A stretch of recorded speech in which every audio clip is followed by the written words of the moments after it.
Welcome to episode 15, part 2 of Game Club. Oh, and for the topic of the week, we're going to be discussing maybe some issues in video game fatigue. So if you look over 2016, it's a pretty interesting thing happens. I'm going to list right now every AAA release of 2016. Crazy year, 2016. Yeah, so here's every 2016 AAA release. I'm skipping over anything that was a collection or anything that was released on another console last year. So not new stuff. All right, so I'm skipping that. So just 2016 AAA releases that are fresh to this year. Fresh to death. Street Fighter V, Far Cry Primal, Tom Clancy's The Division, Quantum Break, Star Fox Zero, Battleborn, Uncharted 4, Doom, Overwatch, Mirror's Edge Catalyst, Abzu, No Man's Sky, NBA 2K17, FIFA 17, Destiny Rise of Iron, Dark Souls 3, Civ 6, Dragon Ball Xenoverse 2, Hitman, Final Fantasy 15, The Last Guardian, Dead Rising 4, Watch Dogs 2, Dishonored 2, Battlefield 1, Call of Duty Infinite Warfare, Titanfall 2, Gears of War 4, Paper Mario Color Splash, Mafia 3, XCOM 2, Forza Horizon 3, ReCore, Deus Ex, Mankind Divided. Did anybody notice a trend in that list? Are there any new IPs in that list? Exactly. That's the problem. No new Madden game this year? There wasn't. I skipped a couple of sports games because I don't care. They come out every year. Yeah, but I mean, I also mentioned a few sports games. I just was listing what I felt like typing at the time. But I definitely caught all the non-sports games for sure. You know, the ones I care about. But the point here is, out of all those, 26 of them were sequels. 8 of them were fresh IP. Even out of those 8, some of them came out of long-running, sort of loose IPs. Like, for example, Tom Clancy's The Division. It's a fresh game, but the Tom Clancy video game serial name Rainbow is Six and all that. Right. So, and what's interesting is, my question is, personally and also collectively, are we experiencing sequelitis? Because what we also saw in 2016 was a lot of games sort of having poor sales or going under their projection. Video game sales in general are way up, but that usually those numbers include cell phone games, so that changes everything. And also indie games are on the way up too. But for AAA titles, there was a lot of missing the sales mark. Titanfall 2 was an epic example of that. Also, what else? What are some big disappointments in this? I know that Call of Duty was actually Call of Duty had great sales, but it's lower than it's ever been for a long, out of the last 10 years. I think a lot of people have burned out on Call of Duty. Yeah. So I just wanted to kind of discuss sequelitis and video game fatigue in general. Did you leave out Metal Gear Solid 5? Was that this That year? was 2015. Oh, yeah. That Is it officially safe to say that 2016 was the year of meh for video games? It's feeling like that. On the up and up. I mean, on the whole, because there were some games that were like, Overwatch was a huge success. Clash Royale has been a huge I think that's success. part of why Overwatch was such a big success. Probably. It's fresh. But yeah. Is it weird? And maybe, I don't know if they're actually related or if it's a correlation thing. But is the idea that this kind of reminds me of like all the movies that we're seeing in Hollywood? Yeah. Pop up everywhere where everything, like, have people just run out of ideas, or is it just sticking with what's safe? Well, the logic before was that, like, the logic to sticking to sequels, if you're a video game developer, is you make awesome game, whatever it is, and it sells 1 million units. If you make awesome game 2, those 1 million people will likely return as long as it was reviewed well. And then you'll get even more people who join in on the hype of the sequel. Because of the spread of the information. So, and you get to reuse some assets, right? I mean, if you're smart, you're going to update a lot of things, but you can still reuse some assets. Like every Assassin's Creed reuses some assets, right? And so the game, you can focus on making the bad stuff good and keeping the good stuff. You can build upon your idea. Also, it's easier to sequel than to have a fresh idea, and all of that for usually better sales. And I'm okay but with... But this year defeated that logic with a lot of worse sales. Weren't as good, right? And maybe because the games just weren't as good, right? Maybe I don't know, maybe developers were kind of... I mean, we played a host of those games. Yeah, I did, for sure. And the idea was like, I never heard you think or come to a conversation going, man, this game is super epic. Yeah, I'm still whatever. talking about Witcher 3 yeah. from 2015. Yeah, I know. And lately, I've been It's playing awful. I've been playing Dishonored 2, but I was telling Chris I'm playing Dishonored 2, but I keep thinking about going back to Metal Gear Solid 5, Which was from also a 2015. fun game. It was the most fun game to make people disappear on balloons. It's the best kidnapping simulator ever. So, I mean, I'm okay with. So I think about this. I guess I always go back to like Halo, right? For me, which is this idea of I would always play the Halo games and look forward to their coming out because the story was always great. They always did new stuff well. And it seemed like Bungie, at least for the first 3, really put fantastic thought into making each game better than the last one. And it doesn't feel like we're doing that as much anymore. I mean, Bungie is now making Destiny, of course. Right. 343 Studios has made the last couple of.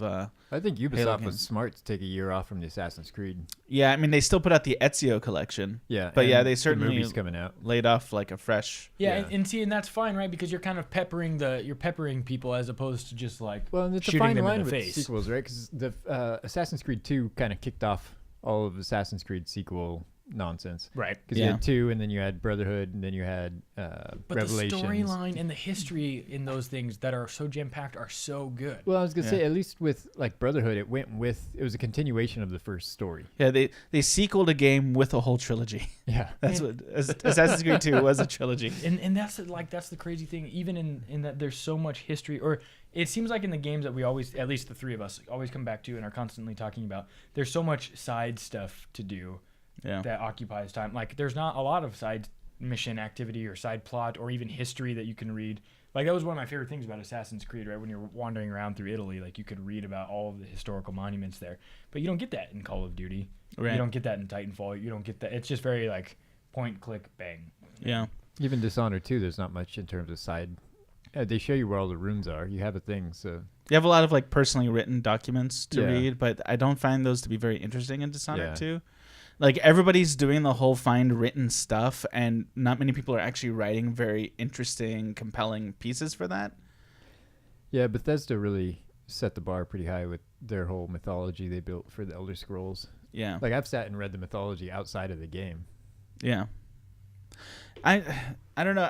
I've just found myself like sort of by obligation purchasing a lot of these games and playing through them and realizing now that I haven't had that much fun in 2016. Yeah. Oh, and that Like even Uncharted yeah. 4, like I was never that you and I played it together and I was always like, you just play, man. I'm just going to watch. Yeah. Cuz I was not that compelled to play. Well, it. also all the live streaming that we did under the anonymous account that we have was really popular too. So, And millions of viewers on our anonymous account that doesn't exist. well, Yeah. I mean, yeah, okay, well, totally blew the lid off of that one. Well, you're giving it away. Yeah, one job, man. I had like 9 jobs. Yeah, okay, yeah. You had 9 jobs, man. Could do one of them. Like, I don't know. Dishonored 2, just I can look at Dishonored 2 and tell you like 100 good things about it, but ultimately I'm just not having a lot of fun playing it. I think I'm really burned by There's nothing really the that games grabs industry you by right now. The brain. cojones. No, oh yeah, it like really sucks you into it. Yeah. I liked the Deus Ex Mankind Divided. I was actually compelled to play through that. I was happy that I went all the way through and played it. Chris, how about you? Because it seems like out of the AAA space, you've played the most out of all of us. Uh-huh. And how now that 2016 is ending, how do you feel about just the way it went for you and fun and satisfaction of gaming? I think that's part of why I'm so hyped for Star Citizen, because there wasn't anything this year that got me hyped. Yeah. You know, and the promise of the future is always greater than the present. Yeah. I think that's a lot of, probably not just me, but probably a lot of people. That's why they're so enthusiastic about Star Citizen, because this year was kind of a drought. Yeah. I mean, it's not, the games weren't bad. I'm still playing Titanfall 2. What am I on? I'm like 2.5 regeneration. Oh, So I mean, wow. I'm playing it a lot, but it's just nothing, like you said, nothing is compelling. Nothing Yeah. where I'm like, oh, I need more of this. Yeah. Like basically the last 2 compelling games I played was I almost said Final Fantasy 15, was Witcher 3 and Metal Gear Solid 5. Like those Yeah. games from 2015. Witcher like, 3 was one of those games where I was like letting my real life fall apart. Yeah. You know, 'cause I was ignoring responsibilities because I needed more time. And Yeah. I wish one of those games didn't come out in 2015 and came out this year. yeah, so you Yeah. can separate them. Yeah, that was so great. So let's end this discussion maybe with each of us taking a moment to think about in memoriam to list 2016. We lost a lot of people. list a game that you felt is actually worth playing that you were satisfied with, and maybe list your biggest disappointment. And I'll go ahead and go first so you guys can think about it a minute. I would say that my biggest disappointment from 2016 from the games I played was probably, well, at the moment, I'm not going to say that because I think Chris will say it. So I'm going to say it was probably Uncharted 4. Uncharted 4, I was really excited for. I'm a huge Uncharted fan. I'm a Sony fanboy, of course. And the graphics were beautiful. I was excited to see what they do with the story. But ultimately, when it was done, I was happy it was done. I was just like, I'm glad this is finished. I'm glad we're past that. But the game that brought me the most satisfaction was definitely Deus Ex: Mankind Divided. I really liked playing through that. I think you just like saying the name. Yeah, yeah. I like the little bit of Latin in the front and then Mankind Divided. Yeah. No, it was a well fleshed out world. The stealth was a lot of fun, and actually I looked forward to sitting down and playing it like every other day, and that's probably the only time this year I can actually say that about a game, that I was looking forward each day to playing it a bit. So there we have it. How about you, Chris? I assume you were thinking I was going to say Dishonored. I was thinking that maybe. Yeah, I don't know if it was the biggest disappointment. I don't want to knock it because it is a very good game and it's very well put together. But yeah, like we've been saying, it just doesn't quite have that. I'm not sneaking away to get in one more level. Yeah. As opposed to Titanfall, where I'm like, oh yeah, I got work to do. I'm like, yeah, I'll get a quick match in here first. Yeah. So it was good, but just not. I don't know. Part of it, I think, is our fault because we love Dishonored so much. Yeah, I mean, there's definitely records of us in previous videos before it came out just being so hyped for it. Yeah, and sometimes you overhype things to a point that they're just unrealistic. Yeah. So maybe it's partly on us. But so yeah, I would say maybe that, and then Titanfall 2, probably the most satisfying. I probably have to say that because it's the one I'm putting the most time in. Yeah. My biggest disappointment would be Uncharted 4 as well, largely just because there was no narrative that was fun. Like in the other ones, I've always enjoyed the story. They're even as loopy and as crazy as it was, I always enjoyed the fact that he was surrounded with fun, surrounded with friends. What didn't feel as much of that. I thought it had a really weak premise. And it's like, we just want all that money before that other guy wants all that money, and we can't possibly work together. I mean, tens and tens and tens of millions of dollars, we can't possibly work together for that. Most satisfying game to date for sure has been Clash Royale, and here's why. I think. All right. So wait. So we're officially going into filthy casual corner. Well, yeah, but okay. I mean, it's just for a quick moment. Supercell, I think, has the company that makes these games, right, has done a fantastic job of, I think, being willing to kill off good projects for the sake of great projects. And I think that's the big thing that we're complaining about in this year overall, is that that's a tough thing to do in any profession. Yeah, and they've killed off 14 video games in order to bring the 4 that they have. Those other people's video games. They just shot them in the head. all their own games. And it really has to do with how they run their management system almost bottom to top, right? So they have these developers that meet in clusters of 5, and they work through and they develop this game, and they put all of their 9 months to a year in it, and then every year they do a performance review and they say, do you guys want to keep working on it? Do you think they should kill it? Whatever it is. And if they feel like they should kill it, the guys and women will actually say that.